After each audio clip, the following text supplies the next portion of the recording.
they're still there. You knew when it was a feared offer.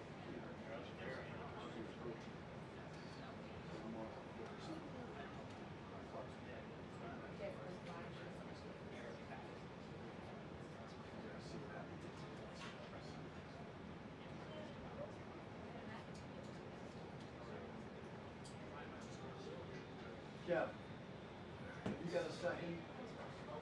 You got a second person coming? We'll take your spot.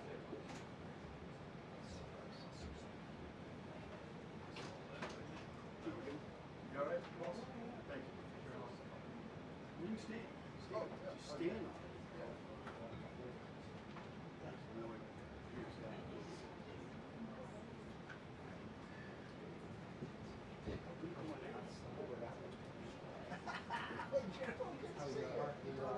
Yeah.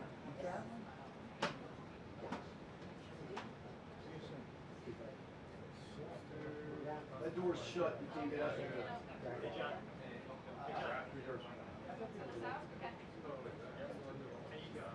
Hey, you guys are stuck. Come on, let's jump. Join us for the break. We'll start right here. This is my city. Take this.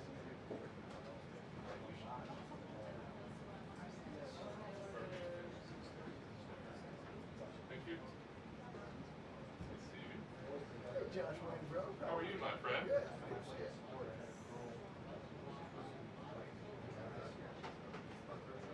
No, I didn't even need to.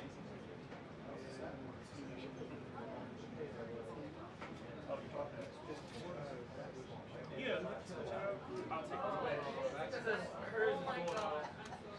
And the other guy wasn't good. Did you recognize him? I did, but I didn't remember. He's running a lot of. Yeah, we can. We need him up here at the podium. I'll take some questions. That's so fun. That's such a cool guy. Exactly. And I was like, oh,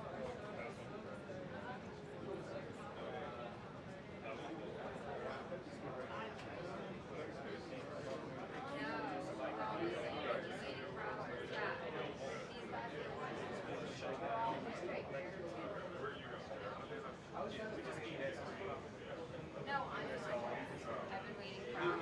We just need to make sure that like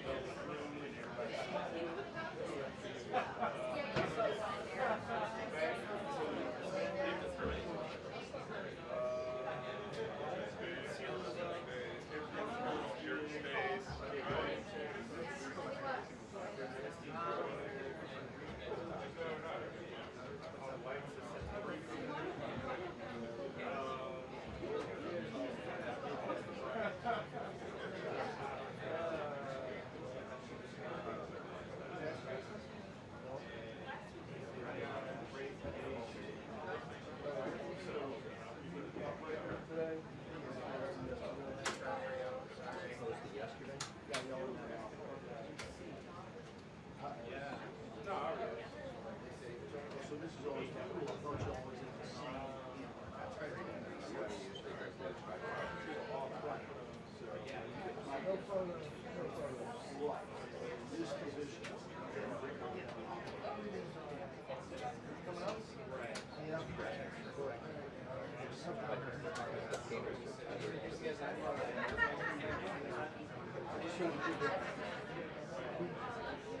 These apparently got adjusted. Ours was where yours is. So I'm just gonna sit on it. There's no file manager that way. You can pull it out.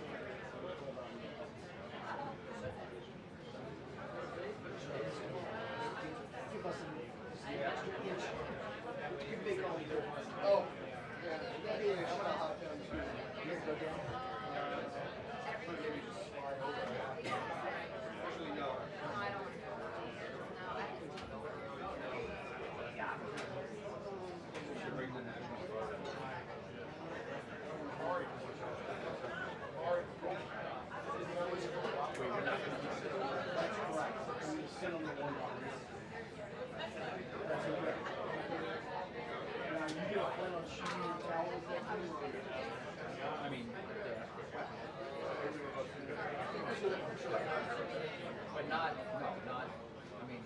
He's the pool, so he's got to get around. He's got to get whatever he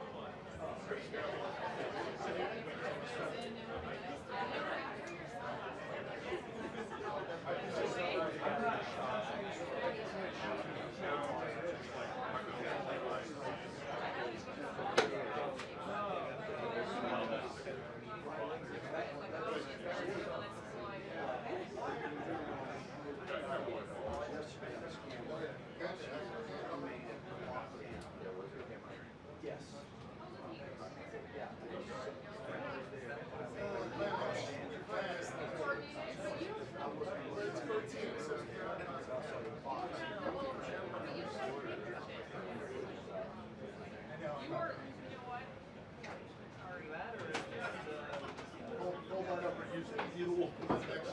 You're excellent. Or we get there by the I can hold it. I'm extra too. Yeah, you're excellent. You were like,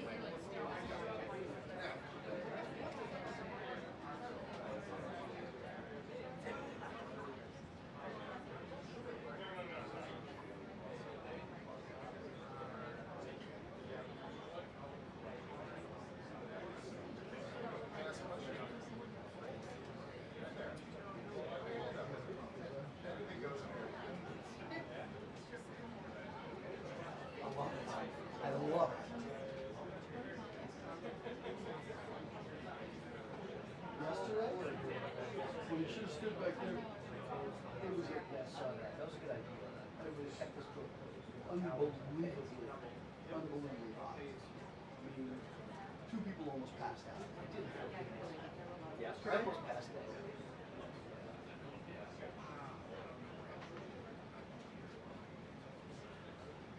You know, if we had had a ballroom, we wouldn't have this issue.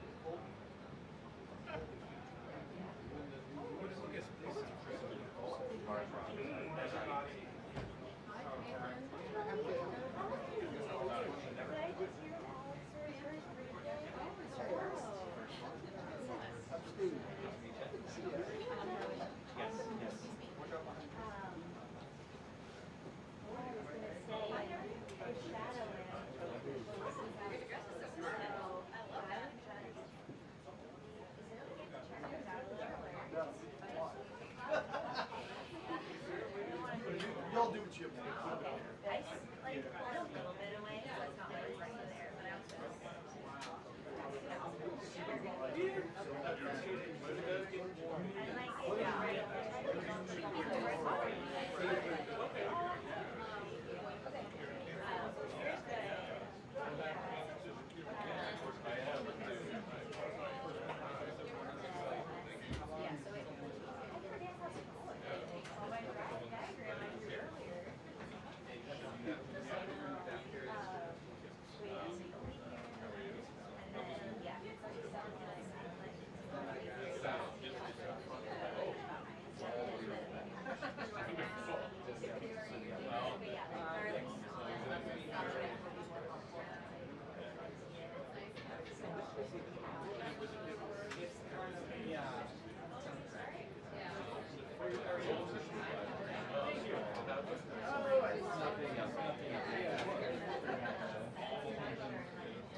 He's so unfaithful.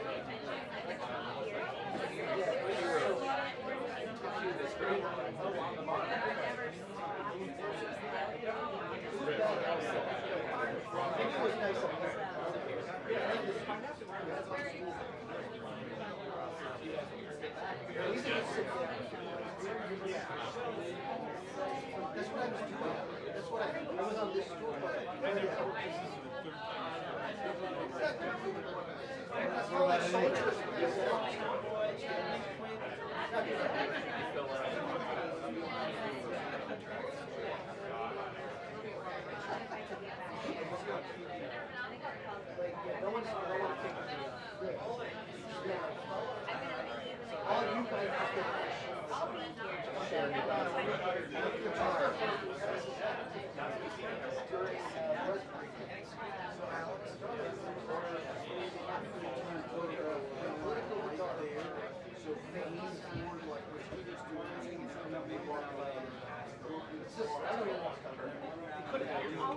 I don't deal well.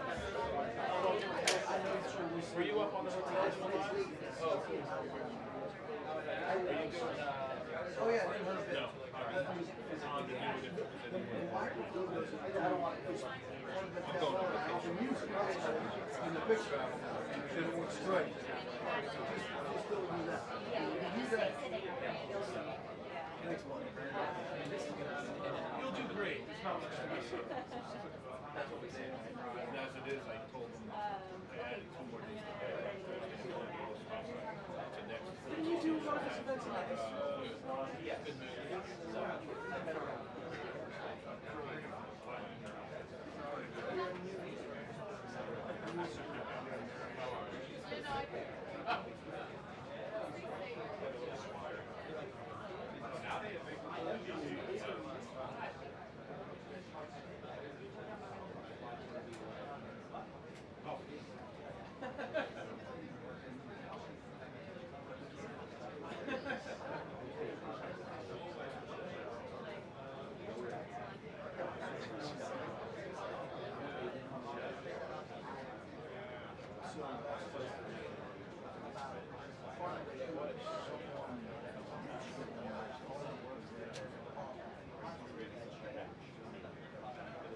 That setup was huge. We were at the hotel.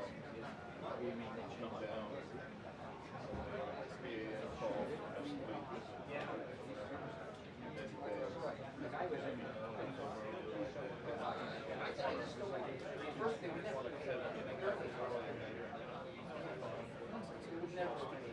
Do customs tomorrow. More shipping. So bad.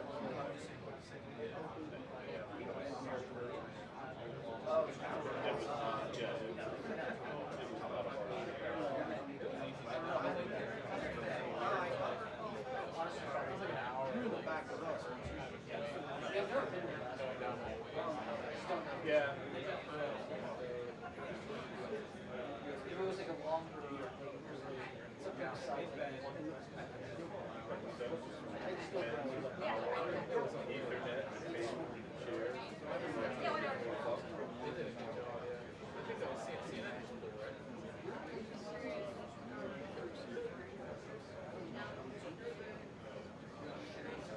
Actually, he brought that up. It just was crazy.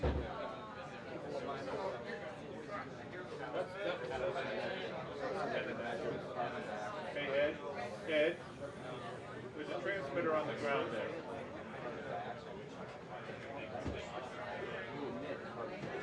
Yeah, little red button on the top. Boom, look at you. Amazing how that works. Yeah, okay.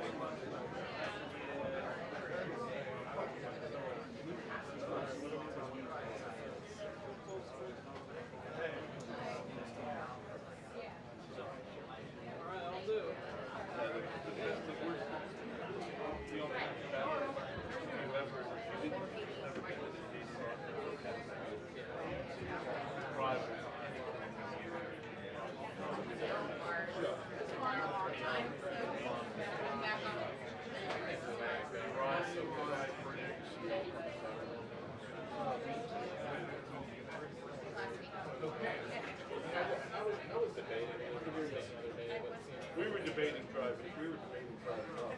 We had.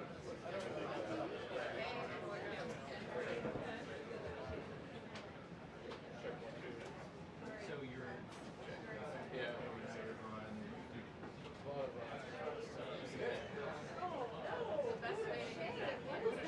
Well, I think I was. No, it's not mine. Huh.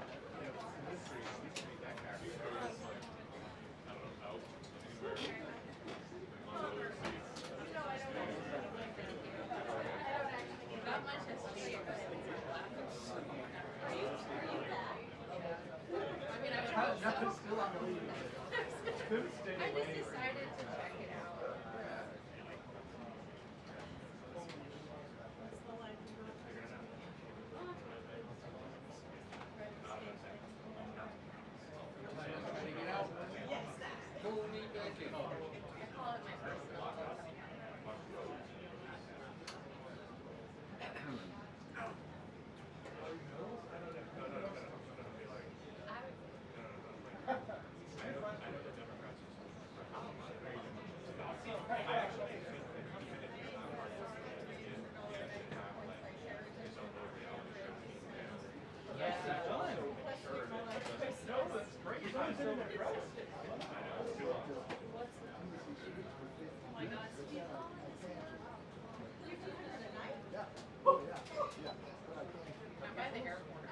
Yeah, so am I.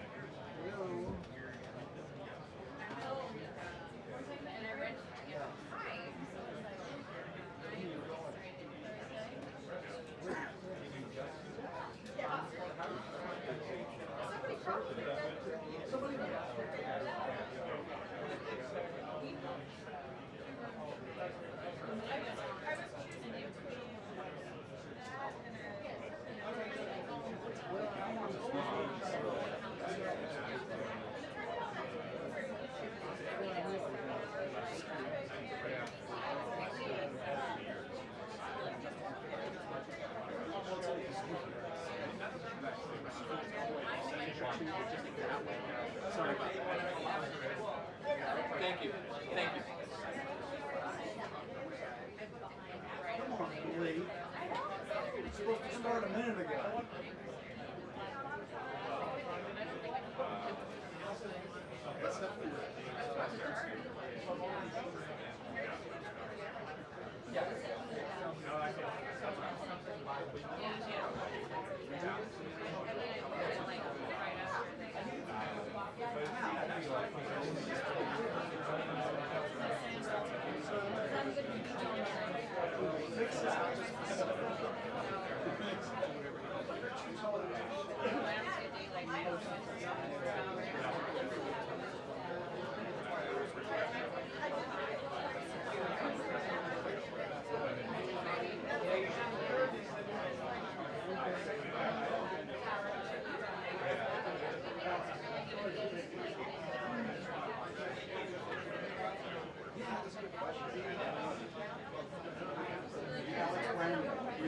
Alex is the first one.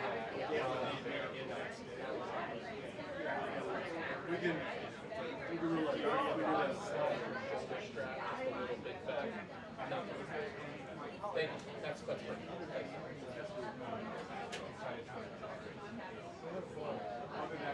You ever been up there?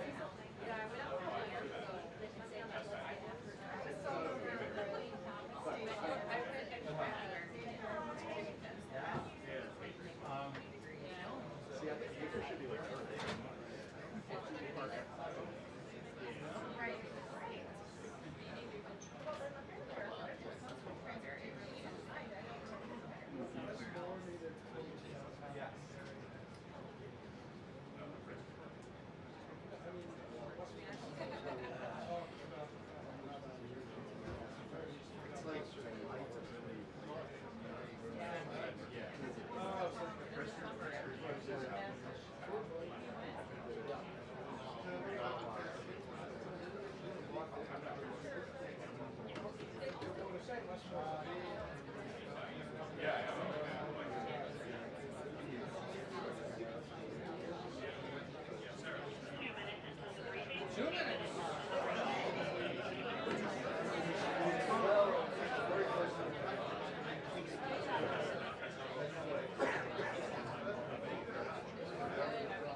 Good afternoon, everybody. Good to see all of you here again today. On Friday morning, President Trump will travel across the country to Anchorage, Alaska, for a bilateral meeting with Russian President Vladimir Putin.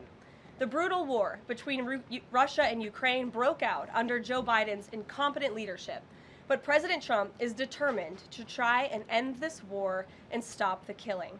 As the president has said over and over again, his strong preference will always be for peace and partnership, whenever those outcomes can possibly be achieved.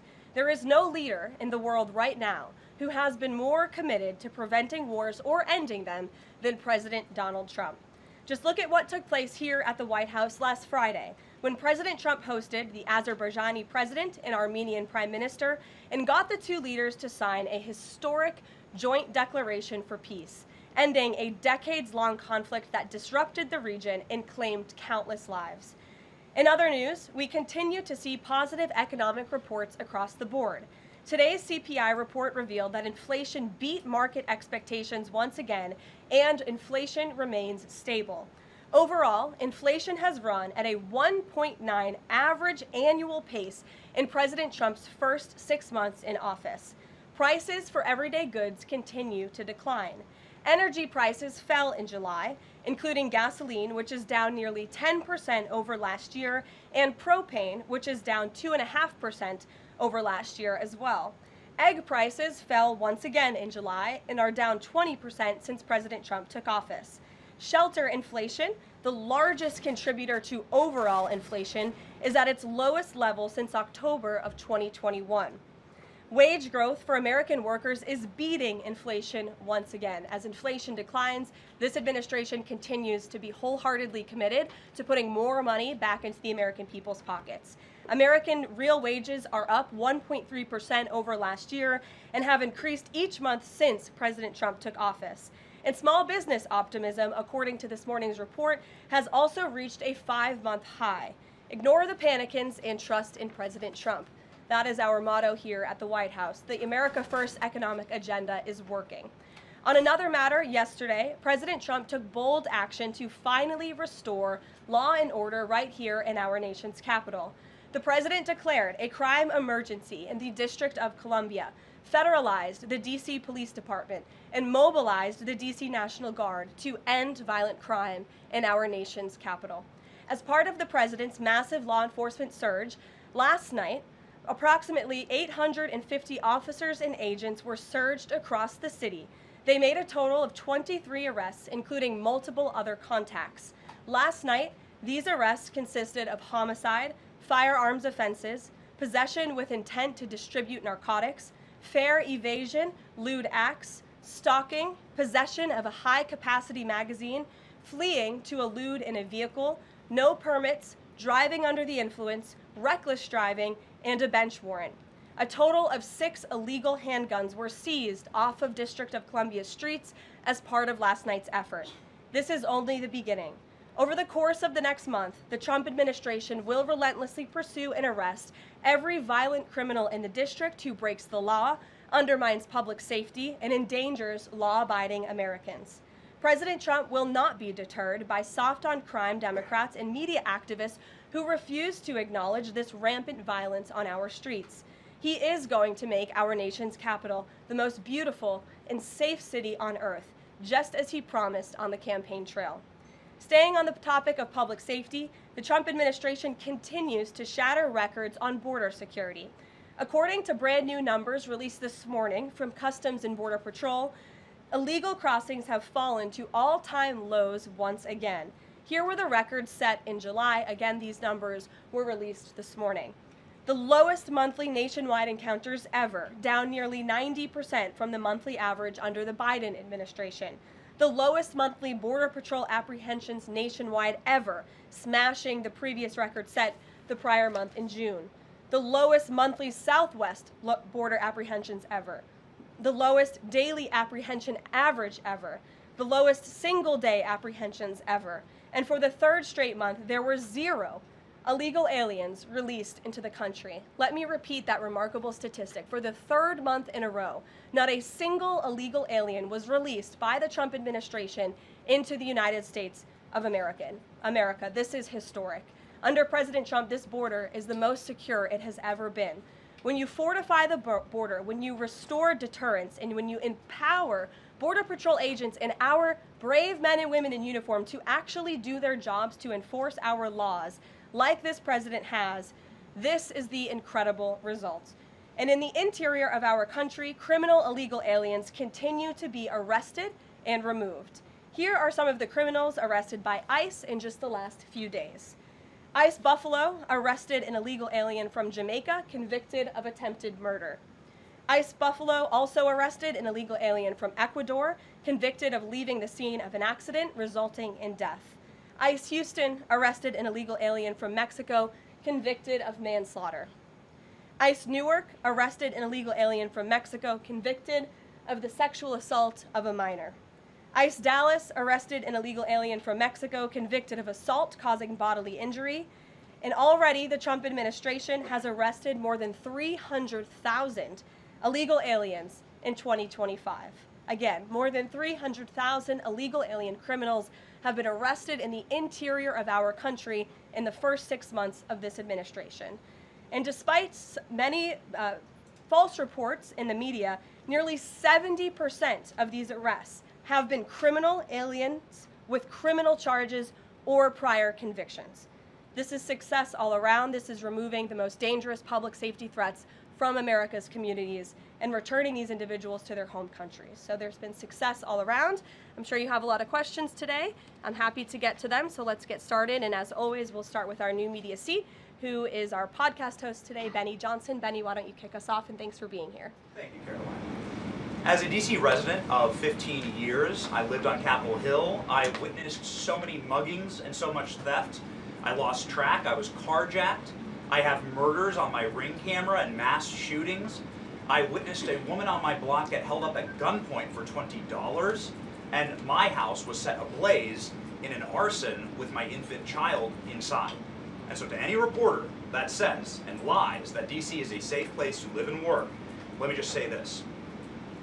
Thank you. Thank you for making the city safe, because no parent should have to go through what my family went through, having the fire department rip open their door to save their infant child. And so thank you for your work on securing this city. My question to you is this. Nancy Pelosi has attacked the president for deploying the National Guard to the city, saying that it is to cover for his incompetence. Hillary Clinton has also attacked the president for securing the city of Washington, D.C. I'd like to get your response to Nancy Pelosi and Hillary Clinton. Sure. Well, first of all, Benny, I'm so sorry that happened to you and your family. There have been, unfortunately, far too many victims of crime in this city, and I know the majority of residents in the District of Columbia agree with you. In fact, a new poll from the Washington Post I was reading this morning, this was released in May of 2024, so it's quite funny how many of you in the media agreed with what the president was saying yesterday, but now once the president says it, many of you are disagreeing with him. But this poll released by the Washington Post found that 65% of district residents think crime is an extremely serious or a very serious problem, and this was up from 56% last year. So the concern that you share with so many other residents in the District of Columbia is real, and that's why this president is taking action to address it. To get to the heart of your question, I think it's despicable that Democrats cannot agree that we need more law and order in a city that has been ravaged by violence, crime, murders, property theft.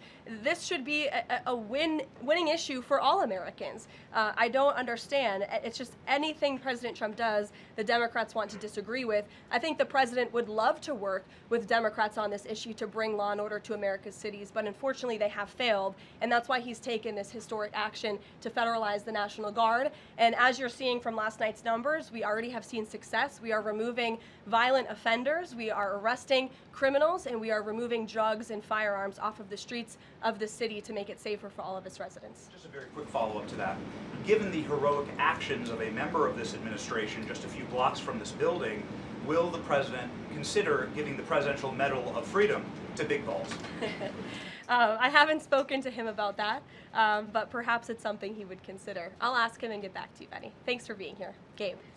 Thank you, Karoline. Regarding the President Trump summit on Friday, why not invite Ukrainian President Zelensky to that summit? I know the president said yesterday that he planned to speak with him right after the summit and even before, but why not invite Zelensky, and whose decision was it to not invite him? Was it the president or was it President Putin? Well, this meeting came about because the president of Russia asked the president of the United States to meet through his special envoy, Steve Witkoff, who, as you all know, traveled to Russia to have a conversation with Putin at his request. And so the president is agreeing to this meeting at the request of President Putin. And the goal of this meeting for the president is to walk away with a better understanding of how we can end this war. And the president said at this podium yesterday when he joined all of you in the room that he hopes in the future there can be a trilateral meeting with these three leaders to finally bring this conflict to an end. But this administration has really used every lever, has taken every measure to achieve peace through a diplomatic solution. And I think the president of the United States getting in the room with the president of Russia, sitting face to face rather than speaking over the telephone, will give this president the best indication of how to end this war and where this is headed. And another question on something that happened yesterday, but I wanted to get the White House response. A judge ruled that the grand jury transcripts in Ghislaine Maxwell's case should not be released. What's the White House response to that?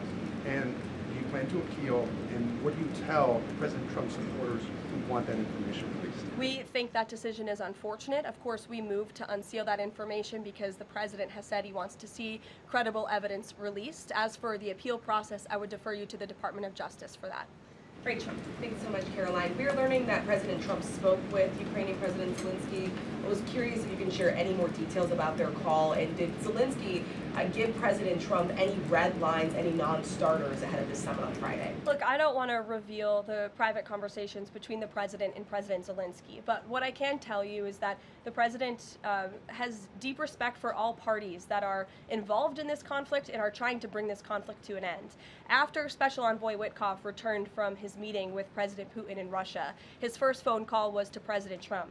And President Trump's first phone call was to President Zelensky and to our friends in Europe to keep everybody in the loop about where the United States can see moving the ball forward to end this conflict. And so we continue to be very much engaged with President Zelensky and the Ukrainians, but also our allies in Europe as well. And then just one more for you. How does the president measure success coming out of this meeting?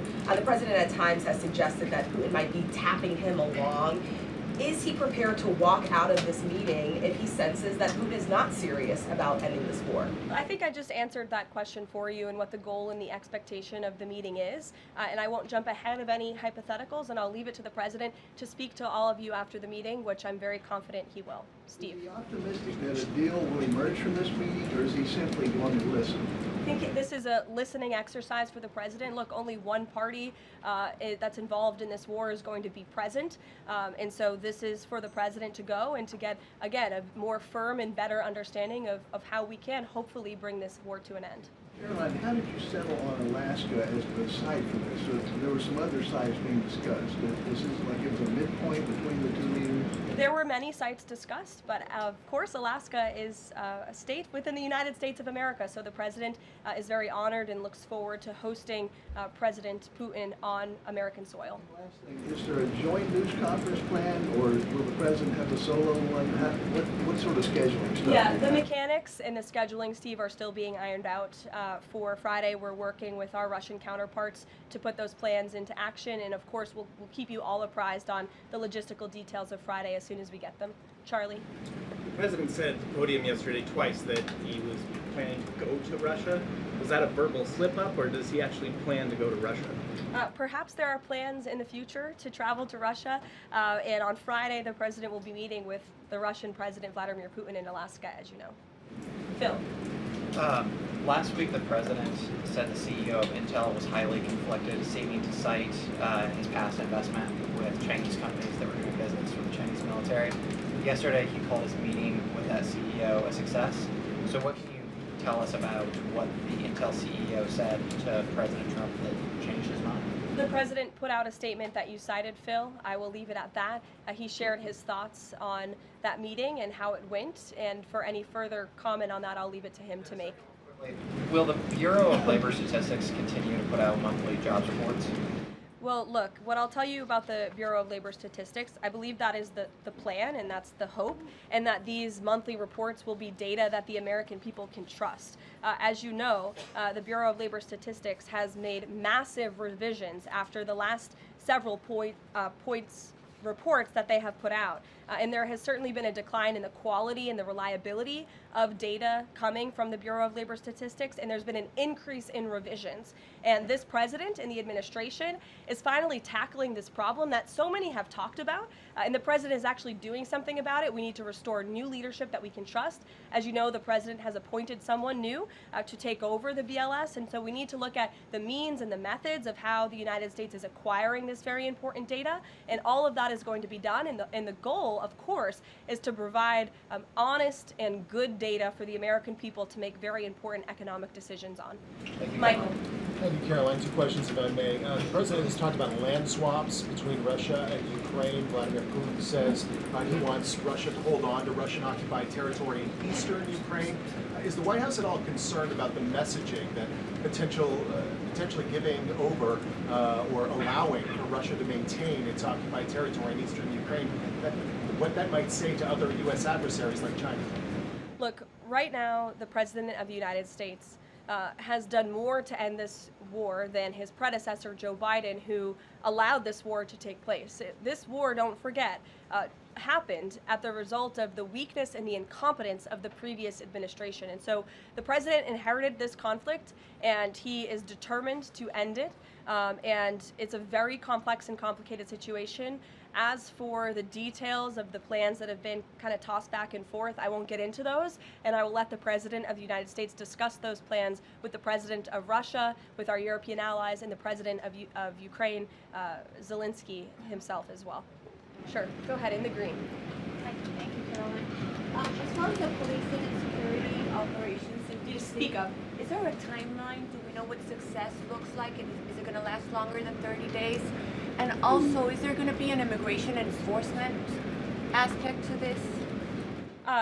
So can you speak up a little bit? The air conditioning is bumping in here for all of you today after yesterday's heater, so we've got to stock up. You're welcome. Go ahead.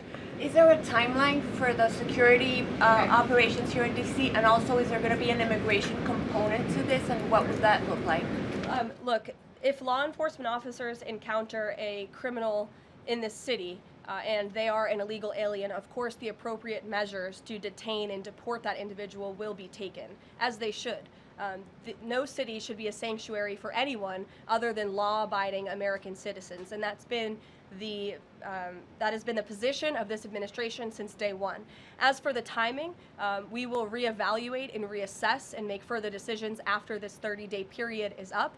But within these 30 days, our entire focus is making sure that this is the most efficient operation possible and that we are removing as many criminals from the streets and we are cleaning up DC as best as we can and working with the Metropolitan Police Department to do that. I know the mayor just spoke several minutes ago. I was watching her on television, and she said that an increase in law enforcement officers on the streets will be helpful to deter crime in this city, and we look forward to working with these brave men and women of the Metropolitan Police Department to remove criminals off of our streets and to keep law-abiding citizens in the district safe. Josh.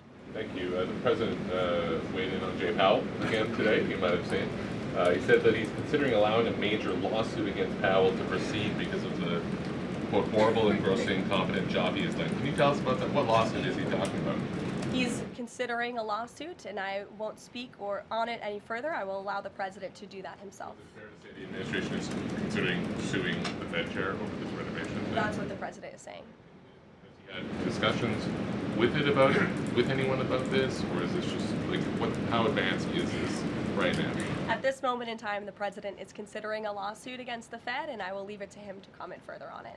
Tamara, go ahead. We talked about, sorry, very quickly, yesterday we talked about the NVIDIA chips deal the president has struck as well, AMD, the 50% stake that will go to the government.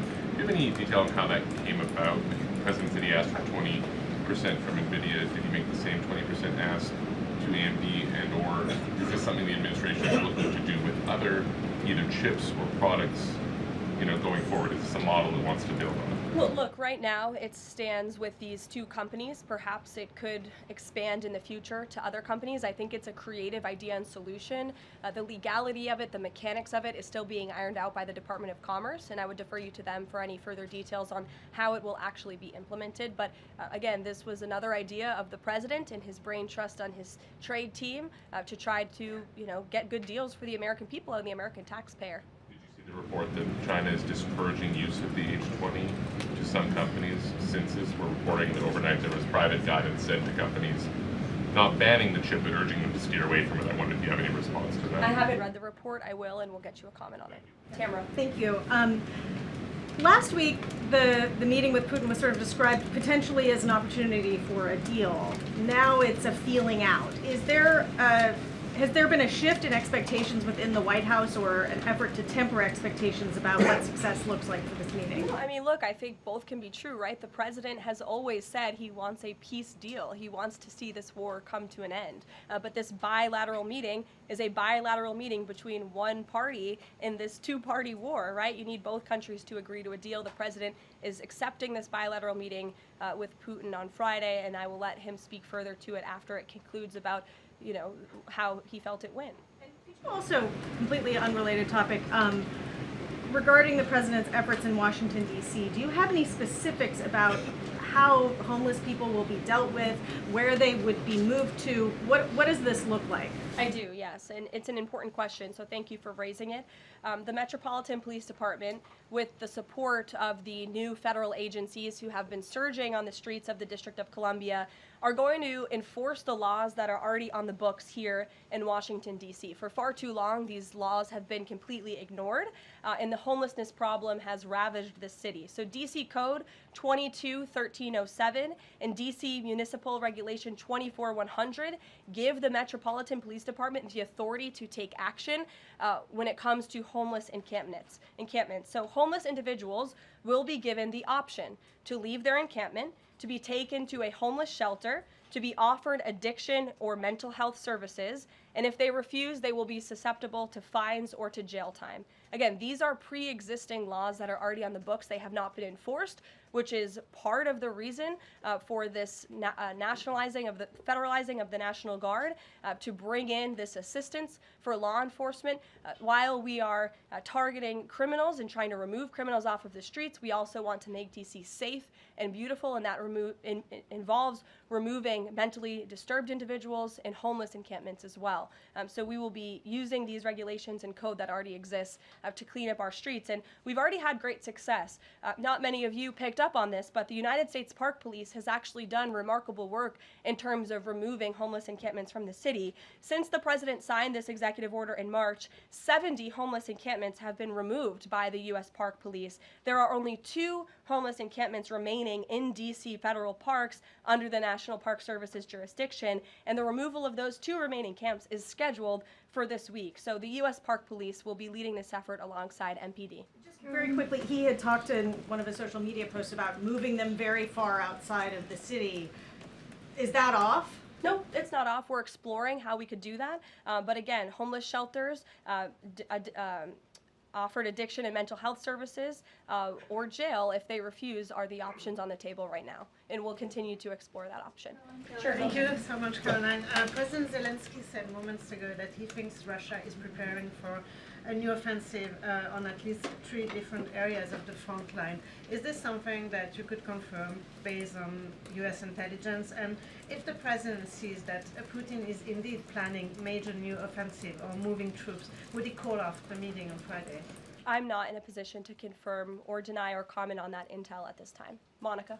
Thanks, Caroline. My question involves Russiagate. A whistleblower alleges that then Congressman Adam Schiff approved leaking classified information to smear President Trump's image during the Russiagate scandal. Does the president plan to investigate Adam Schiff, and what would accountability look like if more information confirms this report? The president has already said he wants to see Adam Schiff held accountable for the countless lies he told the American people in relation to the Russiagate scandal. I brought Tulsi Gabbard out to this podium to talk to you about all of that, and this administration is taking accountability very seriously. As for this new FBI whistleblower report, I understand Kash Patel last night declassified a 302 FBI document showing that a whistleblower who is a Democrat, a career intelligence officer who worked for Democrats on the House Intel Committee for more than a decade, repeatedly warned the FBI in 2017 that then Rep. Adam Schiff had approved leaking classified information to smear then President Donald Trump over the Russiagate scandal. This is obviously a bombshell whistleblower report. Hopefully more people in this room will cover it as such. And I have a quote from the FBI director for all of you. He has said this: "For years, certain officials used their positions to selectively leak classified information to shape political narratives. It was all done with one purpose: to weaponize intelligence and law enforcement for political gain. Those abuses eroded public trust in our institutions. The FBI will now lead the charge with our partners at DOJ, and Congress will have the chance to uncover how political power may have been weaponized and to restore accountability." That's what the administration is focused on, and hopefully we'll see some more media reports on this whistleblower allegation. If this were reversed, if this were allegations against the president or any of these cabinet officials, I'm sure everyone in this room would cover it as such. Elizabeth, go ahead. Thanks, Caroline. After yesterday's action to federalize the D.C. police, is the president still interested in working with Congress to end the Home Rule Act, something you've talked about in the past? Senator Mike Lee has a bill on it. Is that something he's still interested in?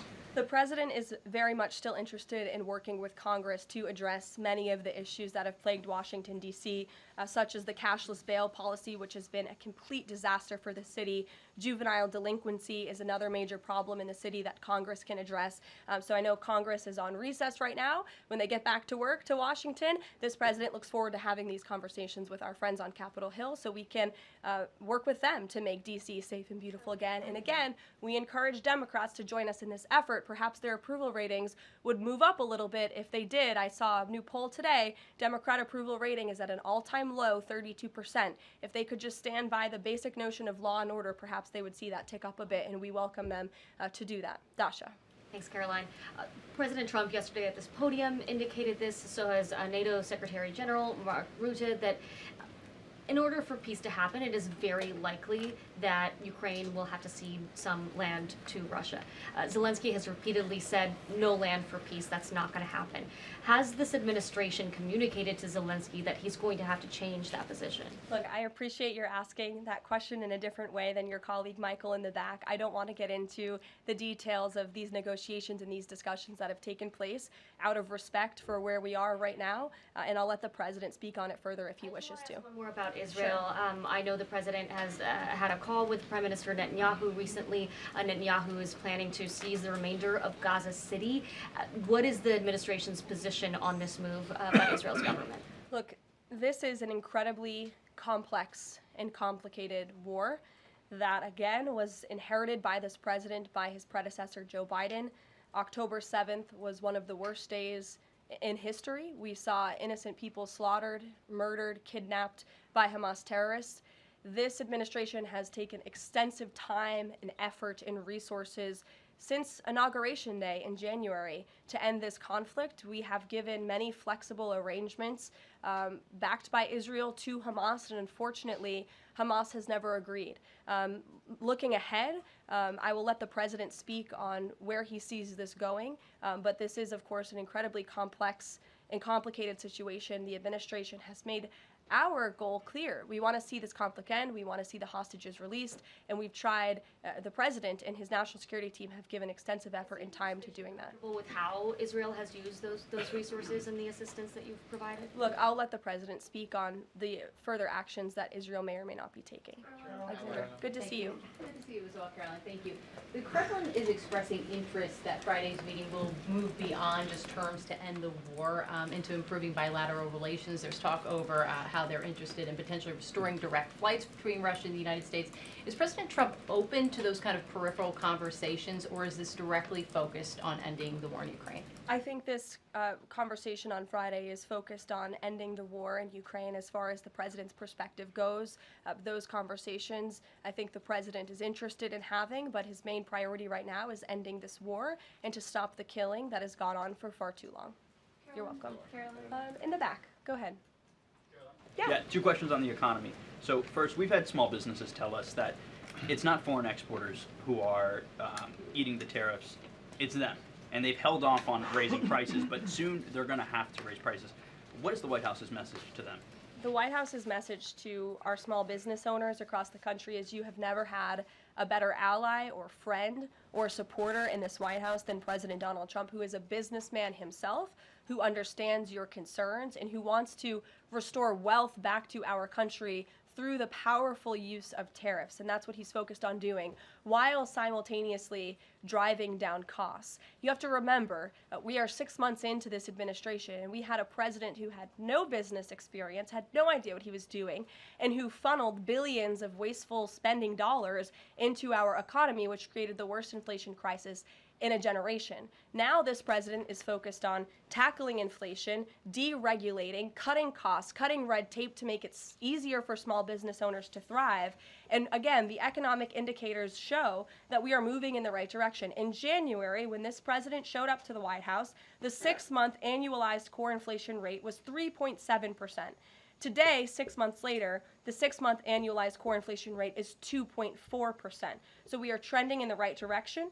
Moving forward, since President Trump took office, for another 6 months, inflation will be tracking at 1.9% at this trajectory. You look at grocery prices, they fell, energy prices fell, fuel oil fell, ship fares fell, propane fell, butter, margarine, eggs, non-prescription drugs. You go through the list of items that are falling. And then I would also point to that report this morning showing that small business optimism has reached a 5-month high. So look, we inherited an economic mess from the previous administration, but this administration is focused on fixing it every day. And part of that is signing the largest tax cuts into law to put more money back into the pockets of these small business owners. Just on the BLS, they collect the inflation data, obviously. If the jobs data is not reliable, should Americans trust the inflation data? Well, look, the jobs data has had massive revisions.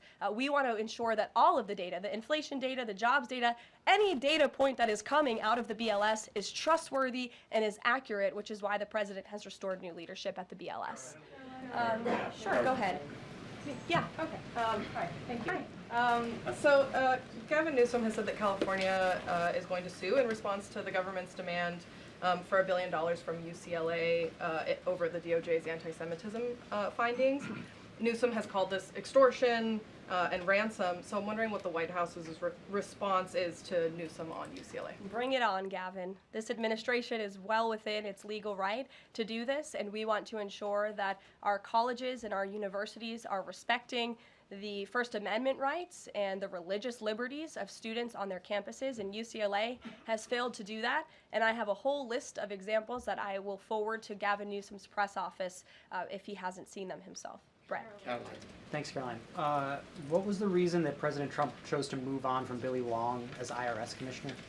Look, I think the president wants to see Billy Long as the ambassador to Iceland. As you know, that is where he will be headed. And the president loves Billy Long, and he thinks that he can serve the administration well in this position. For now, Secretary Scott Bessent will be the acting IRS commissioner.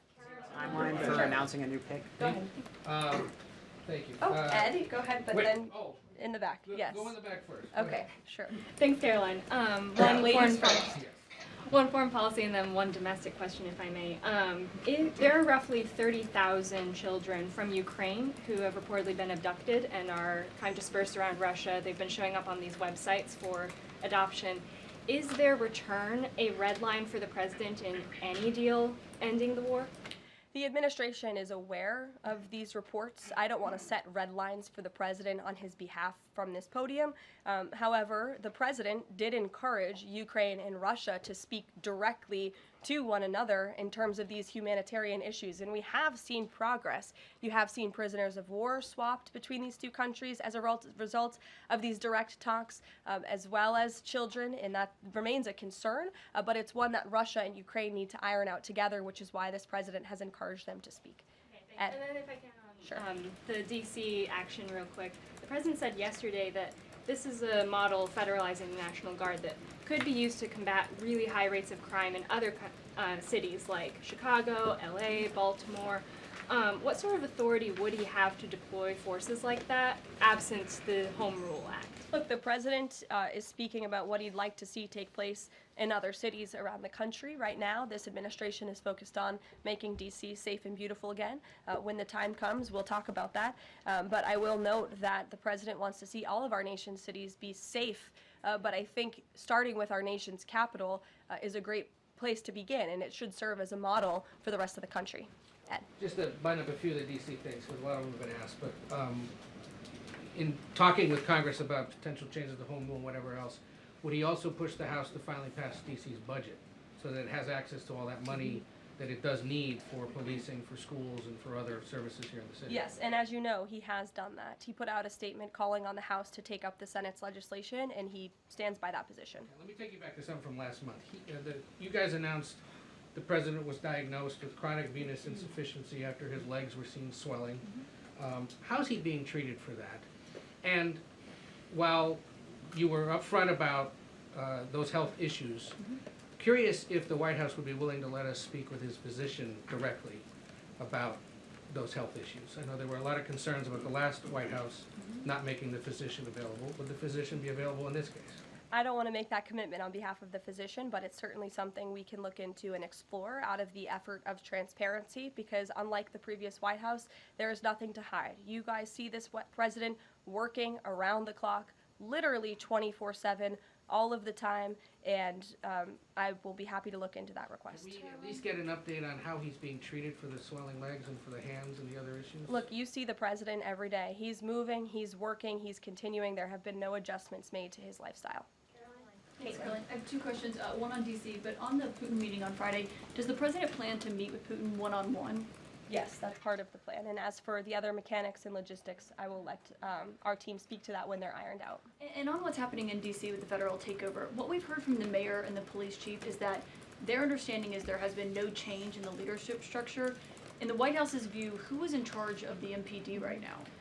If you read the executive order, it will tell you. The leadership structure is as follows. We plan to work with the Metropolitan Police Department, but ultimately the chain of command is as such. The President of the United States, the Attorney General of the United States, our DEA Administrator, Terry Cole, who is now serving ahead of the Chief of the Metropolitan Police Department. And they will be working together. Nope, Terry Cole, as you heard from this briefing room yesterday, is in charge of the Metropolitan Police Department, and he's working with the chief to ensure that law enforcement officers are allowed to do their jobs in this city.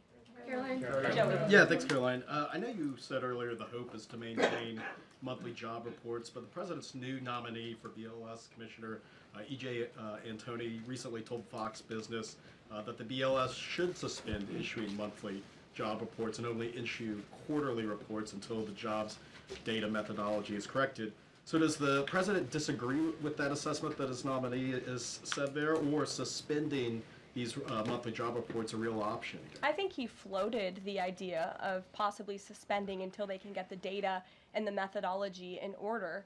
And this president wants to ensure that the BLS, again, is putting out accurate and honest data that the American people can trust. Since you brought up the new commissioner, he holds a master's and doctor's degree in economics from Northern Illinois University. He's the chief economist in the Heritage Foundation's Center for the Federal Budget. And in addition to his work at Heritage, he has multiple other roles. He's been widely renowned for his work on economic issues. He's been called before Congress to testify as an economic expert. So he's a qualified individual, and the president trusts him to lead this important department. Take a couple more questions. Sure, go ahead. Given that the administration now has jurisdiction over MPD, can we expect, does that mean like personnel changes, hiring, firing? Can we expect leadership changes internally in the Metropolitan Police Well, Department? I just walked through what the leadership structure looks like right now. Within the uniformed police department, right? I mean, does that mean that the Attorney General, others kind of have the ability to make those personnel decisions? I would imagine it means they have the ability. As for any changes, I'm not tracking any. Again, we look forward to working alongside the Metropolitan Police Department, and we did that last night successfully, and we hope we can do that for the next 29 nights. Go ahead. Karoline, Yes. So in light of reports that ICE agents detained a 15-year-old student with disabilities outside an LA high school, even leaving bullets on the sidewalk, how does the Trump administration plan to ensure parents that their children can return to school without fear of being wrongfully detained or endangered by federal agents? Where'd you see that report? LA Times. Okay, well, I'll have to look into the veracity of that report. I read the LA Times almost every single day, and they are notorious for misleading the public. I'm sure there's more to that story than the way that you just characterized it. This administration wants to ensure that all school children across the country in every city, from Los Angeles to DC, can go to school safely, and that's part of this administration's effort to federalize the National Guard in Washington, to ensure that ICE is removing child predators. I just read you a list of a handful, just a handful, of the hundreds of thousands of child predators that this administration is removing off of the streets of Los Angeles and every other community across this country, because we want to ensure this is a country where American school children can be safe, where they can prosper, and where they are not threatened by violent criminals, whether they are illegal or whether they are American citizen homegrown criminals, as this president calls them. So I will gladly go check on that report, and I'll get you the facts. Thank you. Caroline. Thank you. Thank you.